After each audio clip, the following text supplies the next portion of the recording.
Hello champions, आज हम बात करने वाले हैं सिंगल फैक्टर इनहेरिटेंस की, जो एंथ्रोपोलॉजी का पेपर 1 यूनिट 9.2 का टॉपिक है। Okay, let's begin. Single factor inheritance क्या होता है?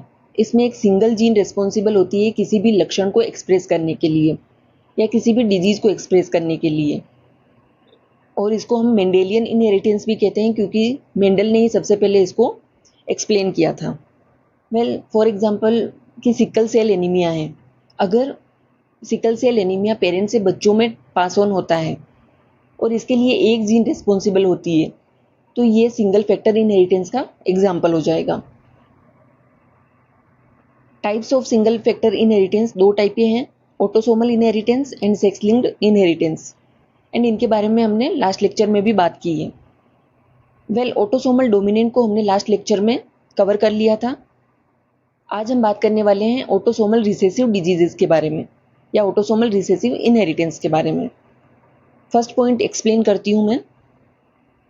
एक ह्यूमन सेल में 23 पेयर्स ऑफ क्रोमोजोम होते हैं एंड 22 पेयर्स ऑफ क्रोमोजोम जो हैं उनको हम कहते हैं नॉन सेक्स क्रोमोजोम और या फिर ऑटोसोमल क्रोमोजोम, एंड जो बचा हुआ 1 पेयर है उसको हम कहते हैं सेक्स क्रोमोजोम, क्योंकि ये फीमेल में होता है XX एंड मेल में होता है XY।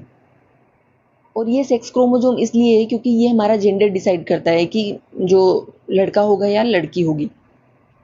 एंड जो ऑटोसोम्स होते हैं ये 22 पेयर्स ऑफ क्रोमोजोम होते हैं, और हम स्टडी क्या कर रहे हैं? ऑटोसोमल रिसेसिव इनहेरिटेंस के बारे में।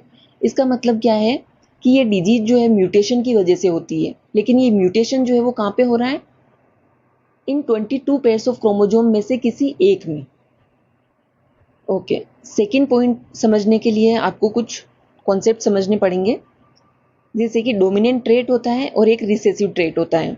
डोमिनेंट ट्रेट क्या होता है? जो हमें ज़्यादा संख्या में देखने को मिलता है।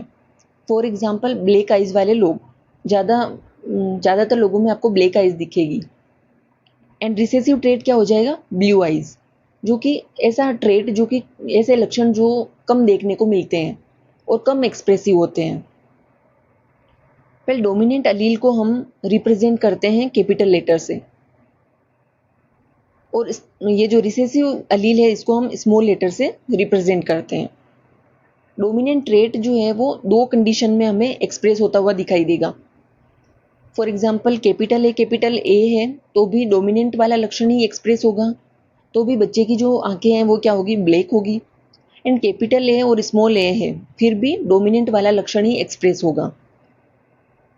चाहे दो इंसान हैं डोमिनेटिंग, चाहे वो दो हो तो भी लोग उनसे डर के रहेंगे, और अगर दो में से कभी कभी एक नहीं भी आए तो भी लोग उनसे डर के ही रहेंगे। ठीक है। और डोमिनेंट वाले ट्रेट में हम देख लेते हैं कि कोई भी इंसान है तो उसमें क्या होता है, एक जीन के लिए दो वेरिएंट्स होते हैं जिनको हम अलील कहते हैं। ठीक है। फॉर एग्जांपल आंखों की जो जीन है, आंखों के लिए, आंखों के कलर के लिए जो रिस्पॉन्सिबल जीन है उसके दो वेरिएंट्स हैं, for example black and blue, और इन वेरिएंट्स को ही हम क्या कहते हैं? अलील कहते हैं। और हमारे अंदर हर एक जीन के लिए क्या होते हैं? दो अलील होते हैं इंसानों में, क्योंकि एक मम्मी से आ रहा होता है और एक पापा से। फॉर एग्जाम्पल मम्मी से हमें कैपिटल ए मिल रहा है, कैपिटल ए मतलब ब्लैक आइज, यहाँ पे हम एग्जाम्पल ले रहे हैं आइज का, आइज के कलर का। तो कैपिटल ए मतलब ब्लैक आइज एंड स्मॉल ए मतलब blue eyes. For example mummy से हमारे अंदर आया है कैपिटल ए यानी कि ब्लैक आइज, एंड फादर से भी जो अलील आ रहा है वो कैपिटल ए है, तो हमारी जो आंखें होगी वो क्या होगी? ब्लैक होगी, क्योंकि हमें दोनों ही जो अलील मिले हैं वो डोमिनेंट मिले हैं, कैपिटल ए कैपिटल ए। अगर हमें मम्मी से कैपिटल ए मिले और पापा से स्मॉल ए मिले तो भी हमारी जो आंखें हैं वो कैसी होगी? ब्लैक ही होगी, क्योंकि इसमें एक डोमिनेटिंग अलील है। रिसेसिव अलील की अगर बात करें, जैसे कि ब्लू आइज कब होगी? अगर किसी को मम्मी से भी स्मॉल ए मिल रहा है और पापा से भी स्मॉल ए यानी कि ब्लू आइज वाला अलील मिल रहा है, तो उस केस में फिर ब्लू आइज वाला जो लक्षण है वो एक्सप्रेस होगा। दैट मीन्स जहां पे भी डोमिनेंट अलील है वो रिसेसिव वाले अलील को एक्सप्रेस नहीं होने देगा। और अलील जो है वो दो टाइप के होते हैं, homozygous and heterozygous allele. Homozygous means जब दोनों अलील आइडेंटिकल होते हैं, जैसे capital T, small T. Heterozygous means दोनों अलील जब डिफरेंट होते हैं, जैसे कैपिटल टी स्मॉल टी या कैपिटल ए स्मॉल ए, इनको हम कहते हैं हेटेरोजाइगस अलील्स। ओके, अब हम समझ लेते हैं सेकंड पॉइंट कि ऑटोसोमल रिसेसिव डिजीज जो है वो ओनली होमोजाइगस स्टेट में ही एक्सप्रेस होती है। और यहाँ पे वर्ड क्या है, रिसेसिव। रिसेसिव है, इसका मतलब हम क्या यूज करेंगे, यहाँ पे स्मॉल लेटर यूज करेंगे, स्मॉल ए। अगर इस तरीके की कंडीशन है तभी ऑटोसोमल रिसेसिव डिजीज एक्सप्रेस होगी। एंड थर्ड वन है कि यहाँ पे जनरेशन स्किप होता है। दैट मीन्स अगर फर्स्ट जनरेशन में ऑटोसोमल रिसेसिव डिजीज प्रेजेंट है तो जरूरी नहीं है कि वो सेकेंड जनरेशन में भी एक्सप्रेस होगी। हो सकता है सेकेंड जनरेशन वालों में ये ऑटोसोमल रिसेसिव डिजीज ना दिखे, थर्ड जनरेशन में हो सकता है कि वो फिर से एक्सप्रेस हो। तो यहाँ पे जनरेशन स्किप हो सकती है। ऑटोसोमल डोमिनेंट में क्या था कि सारी ही जनरेशन में ऑटोसोमल डोमिनेंट डिजीज प्रेजेंट थी, और यहाँ पे डिफरेंस क्या आ गया कि जनरेशन स्किप यहाँ पे देखने को मिलता है। वेल, फोर्थ पॉइंट ये है कि यहाँ पे जेंडर बायस देखने को नहीं मिलता है। That means males and females are equally affected, और यही सेम फीचर ऑटोसोमल डोमिनेंट में भी हमें देखने को मिला था। और इसको आप ऐसे याद रख सकते हो ना कि ऑटोसोमल मतलब क्या, कि 22 पेयर्स ऑफ क्रोमोसोम जो कि हमारा जेंडर डिसाइड करते ही नहीं है। इसीलिए क्या होता है कि इसमें जेंडर बायस देखने को नहीं मिलता है कि मेल और फीमेल जो है दोनों में 22 पेयर्स ऑफ क्रोमोसोम तो सेम ही रहते हैं, और केवल जो एक वन पेयर ऑफ जो ये सेक्स क्रोमोसोम होता है वो डिफरेंट होता है। ठीक है, इसीलिए यहाँ पे जेंडर बायस देखने को आपको नहीं मिलेगा, ऑटोसोमल डोमिनेंट में भी नहीं मिलेगा और ऑटोसोमल रिसेसिव में भी देखने को नहीं मिलेगा। वेल, ऑटोसोमल रिसेसिव डिजीज के हम एग्जाम्पल देख लेते हैं। इसको आप याद रख सकते हो BSC से। बी मीन्स होता है बीटा थैलेसीमिया डिजीज।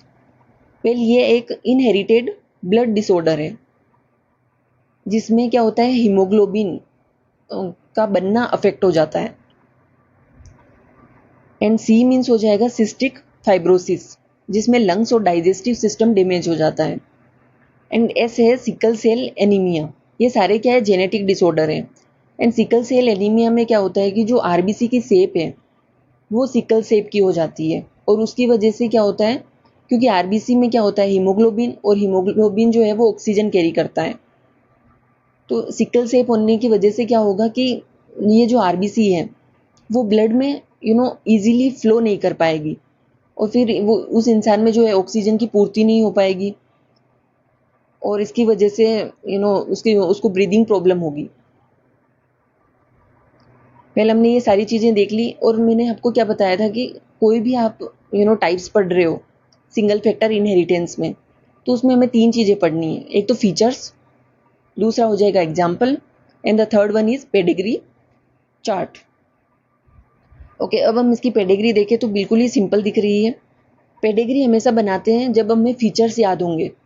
जैसे आप पेडिग्री में देख लो कि जो फर्स्ट जनरेशन है उसमें फीमेल अफेक्टेड है, ठीक है, लेकिन सेकंड जनरेशन और थर्ड जनरेशन यहाँ पे स्किप हो रही है।